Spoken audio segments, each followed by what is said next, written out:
Hey, welcome back everybody to the channel. And in this episode, we're going to continue with our series, taking a look at recollecting our childhood G.I. Joes in 2025. In this episode, we're going to be taking a look at the G.I. Joe Alvin R. Kibbe, better known by his codename, Breaker. You ready to go? Then yo, Joe, let's go!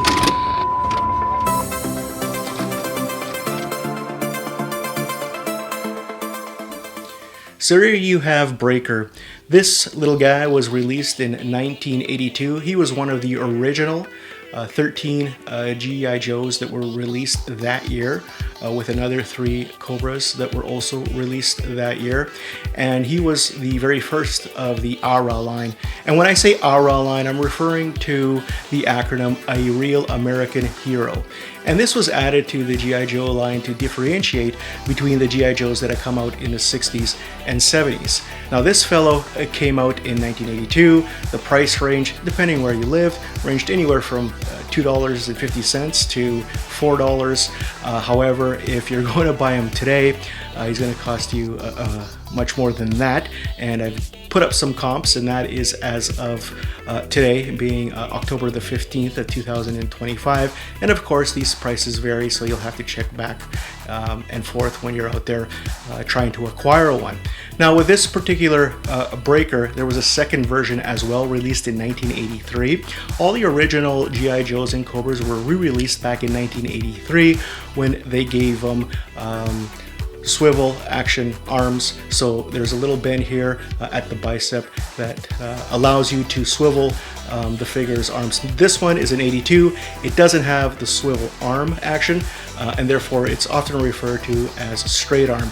It's to differentiate between the RA line that came out in 82 and then the same figures that came out in 83. Now, for some particular reason, it seems that the 1983 figure is worth more money today than the 1982 figure. So if you are looking for the action figure for your personal collection, which in my humble opinion, I think that everybody that's recollecting their G.I. Joes should have the original communication officer. Now, with this particular figure, there are no weapons, which caused a little bit of a stir when he was first released. Even the 1986 figure Lifeline, a character that was often portrayed as a pacifist, came out with a handgun. But in this particular case, Breaker simply has a helmet, he has a headset, and he also has a backpack, which I have a hard time putting on my figure. Let's see if I can put this here on my particular figure. Now, I suspect in my case, I have the backpack from the 1983 Breaker and not the 1982 Breaker. There were some changes in the molds. So in particular, the 1982 figures had larger waists than the 83 and onward figures. And also the molds on the back as well had different size holes to put their backpacks. And also the pegs themselves on the backpacks were very different from each other. So it makes it hard if you do have matching figures with their accessories to sometimes fit the accessories on the figures. In my particular case, I think I have the backpack from the 1983 figure, and it simply just does not stay on the 1982 figure. So I'd like to credit Form BX257, the original G.I. Joe reviewer on YouTube for that information. So I don't want to take credit for it, but that's something that I learned watching his videos. Now, this particular figure, what is considered complete is dependent on what you want. So in itself, the figure considered complete, it comes with the helmet, it comes with the headset, which are removable, and it also comes with the backpack. Now, I happen to have the file card as well, and I'll try to zoom in there on the file card. However, the file card is usually not considered to be necessary to have a complete figure. So in this particular case, my figure happens to be complete. Now, looking at my figure, it's always important that when you're looking for figures to buy online especially, is you want to look for the problem areas. So you always want to look at whether their crotch is intact, whether they have any cracks on the elbows. Let me focus back on this guy here. So you want to take a look at if they have any cracks on the elbows, and of course on both elbows. So you'll notice with some of them there'll be cracks. And also when you're buying these fellows, you want to take a look at their hands. In particular, those thumbs tend to bust off really easily, especially when you're dealing with 40-plus-year-old toys. So a lot of times, putting guns in and out of their hands, it causes the thumbs to break, and you'll see a lot of old G.I. Joes with broken thumbs. Now, also, one of the most important aspects, in my opinion, in my experience, is making sure that the holes on their feet are complete and they don't lead to busted heel syndrome, which a lot of these Joes nowadays do because modern collectors put them on these foot pegs, and the foot pegs sometimes cause these brittle pieces of plastic to break. And I want to be very careful handling this fellow because I just broke a figure a couple of days ago. That was very disappointing. So those are the things that you can see if you're looking, especially online. In your hand, it's quite easy to look at these things. However, online, sometimes the buyers don't always put all the pictures of these problem areas. And never be afraid to actually ask for more pictures than the ones that they've shown, and especially of those problem areas. And if the seller is refusing to provide those pictures, or just ignoring you, then take it as a hint that maybe this particular figure isn't the figure for you, and move on to the next collection. And just a reminder, folks, that there are great references online to figure out what constitutes a complete figure. Such great websites as yojo.com and 3djoes.com are always great references to figure out what gun goes with what Joe, what accessories go with what Joe. So you're not sure about what that particular Joe comes with, then you can always refer back to those two websites. And in my particular case, even after knowing what part goes to what Joe, sometimes all the guns and all the backpacks, once your collection starts growing, they get mixed up, and the websites, both those websites, are great to always reference back to what accessory goes to what Joe. Another great aspect of all those websites, of both those websites that I've mentioned, is the fact that you can take a look at what a G.I. Joe should look like. A lot of times these toys fade over time, their color gets a little bit changed, and you can always go back to the reference websites to see what they should look like when you are recollecting your G.I. Joe collection. Sometimes the figures get yellow, and if you're not sure if that figure is supposed to be yellow or not, you can always look back at the reference points. Now, in this particular case, this G.I. Joe is a great color. It's drab green, but that's what all the G.I. Joes of the first run of the 1982 line all came in, just this color.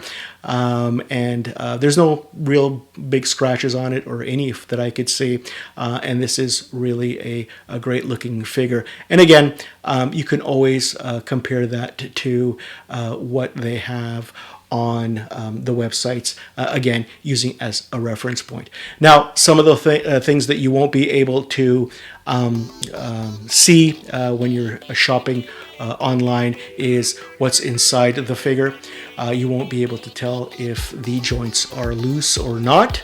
And that's sometimes that you have to, hopefully you're dealing with an honest seller who will tell you if the joints are loose or not, or if there is a O-ring that's required inside. As in my earlier episode where I explained that these figures are attached at the middle, at the waist, with an elastic type O-ring, and that's why these Joes today are often referred to as O-ring Joes. And you'll see that there are modern toys as well that have gone back to this design and are often referred to as O-ring figures. Now, in this particular case with the old Joes, they are they all have the O-ring figure in the waist. And if you do see a Joe that's in 2 pieces, but everything else looks great, then I would suggest that you go ahead and buy it, because the O-ring is very easy to change. As I explained in my earlier video, and quite frankly, even if you're all thumbs like myself, you still can change the O-ring. It doesn't take a lot of effort, and it's just a simple removal of the back screw back here. The figure then comes apart in half. There's a little metal hook at the crotch area, and basically you take that elastic band, the O-ring, you wrap it around that hook, you bring in the legs, and then there is a piece of plastic where the screw goes in that sticks out a little bit on the inside. You wrap it around on the inside, and basically it's quite simple to replace. So if you do see a great figure that you really want, but it happens to be in 2 pieces, as long as that metal hook isn't broken, which can also be replaced with spare parts, I've also done that. But if it's simply just the case of the O-ring being missing, then I would suggest to go ahead and buy that figure if that's what you really want, because figures that come in 2 tend to be cheaper than the complete figure itself, especially when you're dealing with these more older, expensive figures. Sometimes people just don't want to put in the work, and sometimes people that are selling figures really don't know how it's constructed and think it's broken, and they're just selling broken toys. If you run into that situation, then consider yourself lucky. But again, lots of reference points out there, lots of websites, and there's a lot of great videos out there showing how to replace an O-ring. Take a look at Michael Mercy. He has a great video showing how to replace the O-ring, and in fact that's where I learned it. I was watching him do it, and then I did one which took a while to figure out the first time, but now I can change an O-ring in a matter of maybe a minute or 2, maybe even less. So always a lot of great reference points. Before you go and purchase that figure that you really want, always take a look at eBay. Look at what the sold, and that's sold, not for sale, but the sold figures have sold for in the last month, 2 months. You'll get a pretty good idea of what the price is, so you're not paying too much, or you might be getting a great deal.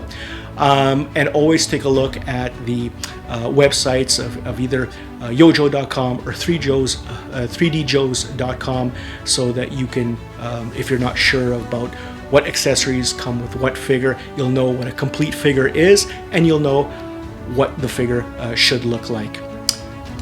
Well, so that's the figure. Let's take a look at the character. Now with the file cards, some people collect them, some people don't. I like getting the file cards. I like looking at the character as well. And in this particular case, since the file cards were written by Larry Hama, who was also considered to be the godfather of G.I. Joe lore, specifically in the Marvel Comics, which he wrote all but a small few of the 155 issues that were written for Marvel. He's the one that wrote these cards, and he's the one that gave personality to these figures. He's the one that made their characters. So each one is interesting in their own right. In this particular case, and in all cases actually, the actual name of the individual is given. Their place of birth is also given, and it also gives their special military specialty, which in this case is infantry. However, he is noted as being the communications officer. Now there's a grade there, and from what I understand, the grade E4 signifies that he is an individual that is below officer and maybe a corporal. And the title of communications officer is something that is only an honor type of designation, and not an actual military designation, considering his pay grade. And again, credit goes to Form BX 257 for that bit of information. In this particular case, there's a variety of information that's given about Breaker. The one that I found most interesting is that Breaker speaks 7 languages. Now that's pretty fantastic. I don't know of anybody that speaks that many languages. Written on the bottom, you always get a little bit of a quote, often given by a comrade or even a foe. And in this particular case, it states, he's efficient and self-assured and has an uncanny ability to turn adverse situations to his favor. So that's a little bit of insight into Breaker. Now, something of note here is that in the card art itself, he has a little bit of a 5 o'clock shadow, but not the full beard that you see on the figure. And in fact, the cartoon is also similar in the sense that you'll see Breaker with a full beard, and let me just focus this up here a little bit. You'll see Breaker with a full beard in the cartoon, but in the comic books, he doesn't have a beard at all. He's clean shaven. So different takes on Breaker, depending on whether you were watching the cartoon or whether you were reading the comic, and at times seems like two very different individuals. So that's the figure, that's the toy. Let's take a look at Breaker in the cartoons. The original G.I. Joe cartoon of the ARA line ran from 1983 to 1986, with a movie then as well being released in 1987. Breaker didn't have a significant role in any of those cartoons. He was often used as a background character. He was also often lost in the shuffle with more focused characters like Duke and Scarlet and Lady J and Flint. He's seen from time to time working the communication center, often relaying messages back to whoever's in charge at headquarters. Usually it ended up being Flint because Duke was always being captured. So that is Breaker, and I think in one of the, and I can't remember which 5-part series it was, but early on in the series they sort of did him dirty with having some other communications officer, and I think that fellow was named Sparks, something like that. And this was a fellow character that hadn't even been released in the toy line, and they just ignored the existence of Breaker and focused on this fellow. And I always thought that was doing Breaker dirty, considering that he's the communications officer, and yet they bring in this guy that's not even in the toy line, just a creation, and they just focus on him. I just saw the 5-episode series of The Revenge of Cobra, and again there was somebody else that was manning the communication desk, unrecognizable Joe, and again Breaker is often just in the background. So in the cartoon itself, in the Sunbow cartoon, he wasn't given much attention. He was somebody in the background. Now that's very different than the attention that was given to him in the comic books. There was a lot more emphasis placed on him and his story, and Larry Hama did a much better job of sort of showing us who Breaker was. Now in the Marvel run comic books, Breaker was given a lot more attention. Larry Hama did a much better job with telling Breaker's story. He gave him personality.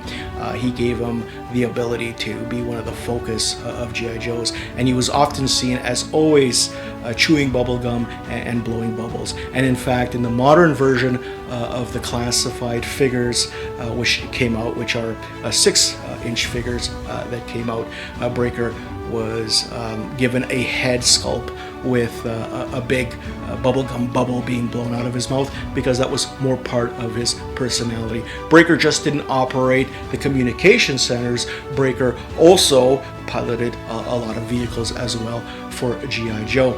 Now he is really focused on issue number 19 of the Marvel comic run, where he ends up saving a lot of the Joes from danger and from death.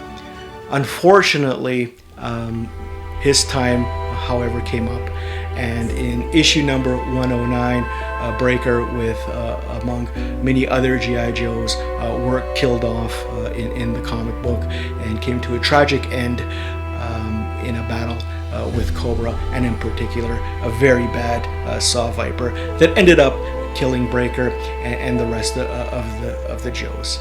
Sadly, Breaker didn't make any more appearances after that.